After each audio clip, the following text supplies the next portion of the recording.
فلا اقسم بمواقع النجوم، یہ لا جب آتا ہے پہلے تو وہ مخاطب کی بات کی نفی کرنے کے لیے، اٹ از لائک دیٹ، یہ نفی ہے۔ لا اقسم بیوم القیامہ، تمہارے خیالات غلط ہیں، میں قیامت کی قسم کھاتا ہوں۔ تو فرمایا فلا اقسم بمواقع النجوم، وقع یقع کے کیا معنی ہے؟ اور یہ صورت کون سی؟ واقعہ، اذا وقعت الواقعہ، وقع گر جانا، پڑ جانا، یہ ستاروں کے ڈوبنے کی جگہ ہے۔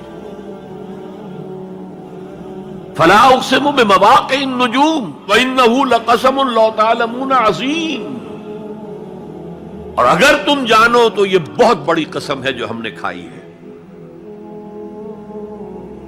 اس وقت کا انسان کیا سمجھتا کہ ستارے کہاں جاتے ہیں، کہاں غروب ہوتے ہیں، کہاں گرتے ہیں؟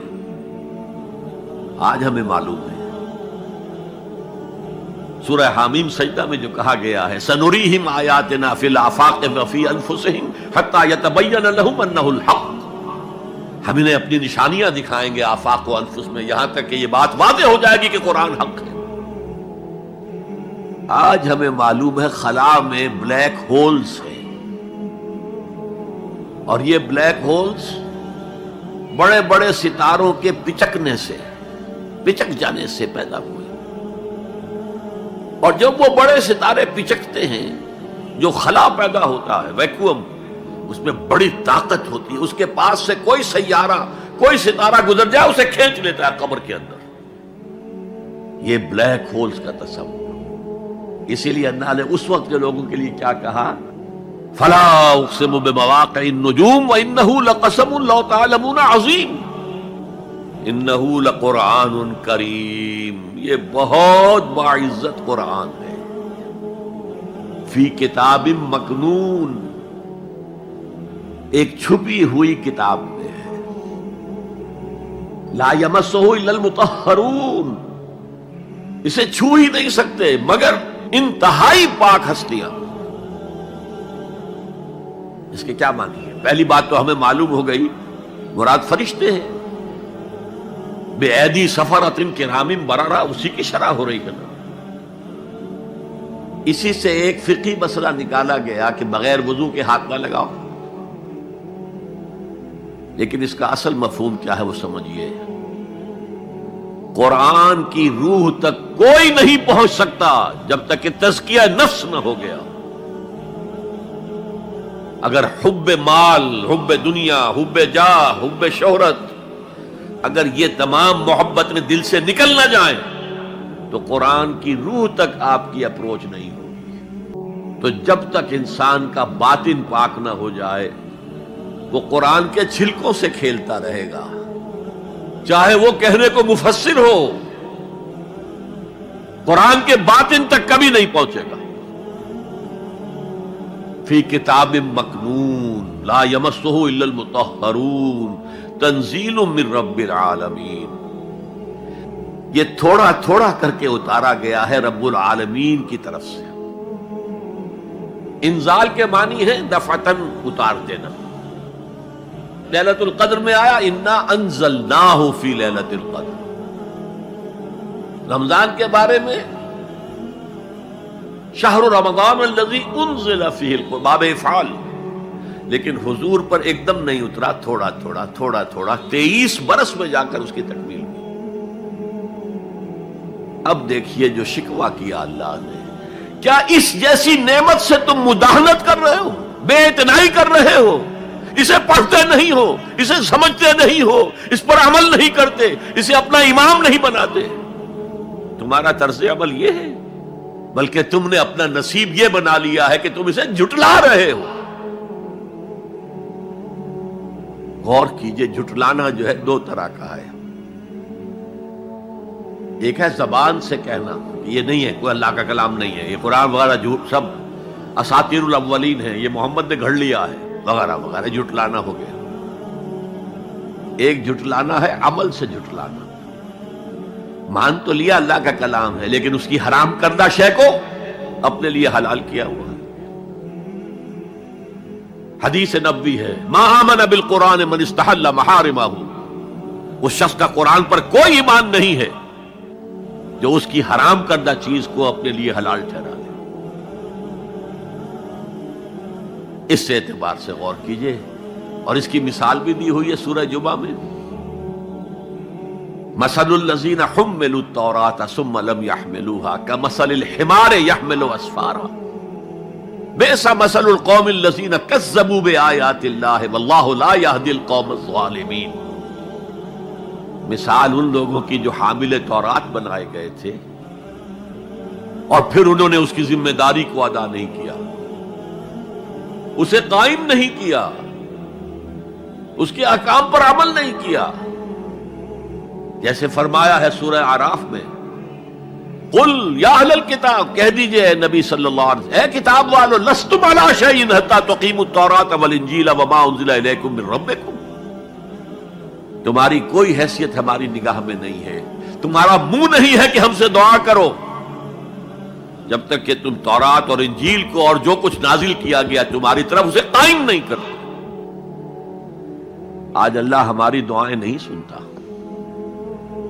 30 لاکھ جا کر حج کرتے ہیں،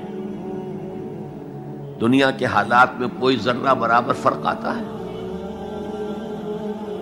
اول تو حرام کی کمائی سے حج ہو رہا ہے، تو حج ہے ہی نہیں سرے سے۔ جو کچھ کرتے گئے تھے سودی کاروبار، وہی آ کر دوبارہ شروع کر دیا۔ سرکاری ملازم تو جو رشوت پہلے لے رہے تھے اس کے بعد آ کر شروع کر دیا۔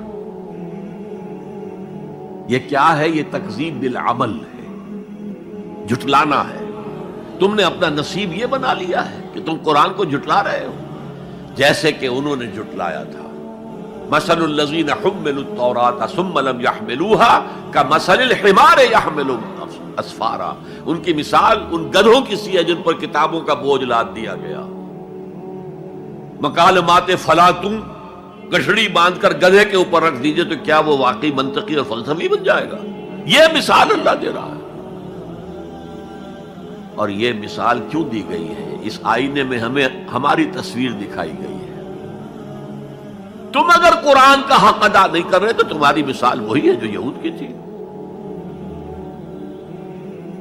بئس مثل القوم الذین کذبوا بآیات اللہ، بری مثال ہے اس قوم کی جس نے اللہ کی آیات کو جھٹلایا۔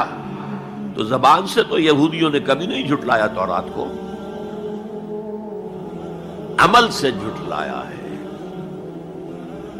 یہ وہ 5 مقامات ہیں جن میں اللہ تعالیٰ نے خود اپنے کلام کی ثنا بیان کی ہے، تعریف کی ہے، اس کی عظمت کو بیان کیا۔ اب میں آپ کے سامنے ایک حدیث رکھنا چاہتا ہوں، حضور نے کیا فرمایا۔ ایک حدیث سنا چکا ہوں آپ کو، عن عثمان ابن عفان رضی اللہ تعالی عنہ قال قال رسول اللہ صلی اللہ علیہ وسلم خیرکم من تعلم القرآن وعلمہ، تم میں سے بہترین لوگ وہ ہیں جو قرآن سیکھیں اور سکھائیں۔ یہ حدیث بڑی عجیب ہے، یہ ترمذی میں بھی ہے اور دارمی میں ہے، اور اس کے راوی حضرت علی ہیں رضی اللہ تعالی عنہ۔ عن علی رضی اللہ عنہ قال، حضرت علی فرماتے ہیں انی سمعت رسول اللہ صلی اللہ علیہ وسلم یقول، میں نے سنا اللہ کے رسول صلی اللہ علیہ وسلم کو یہ کہتے ہوئے، انہا ستکون فتنۃ، ان قریب ایک بہت بڑا فتنہ رونما ہوگا۔ حضرت علی فرماتے ہیں قلت، میں نے عرض کیا مل مخرج منہا یا رسول اللہ، اے اللہ کے رسول یہ فرمائیے اس فتنے سے بچنے کا، نکلنے کا راستہ کون سا ہوگا؟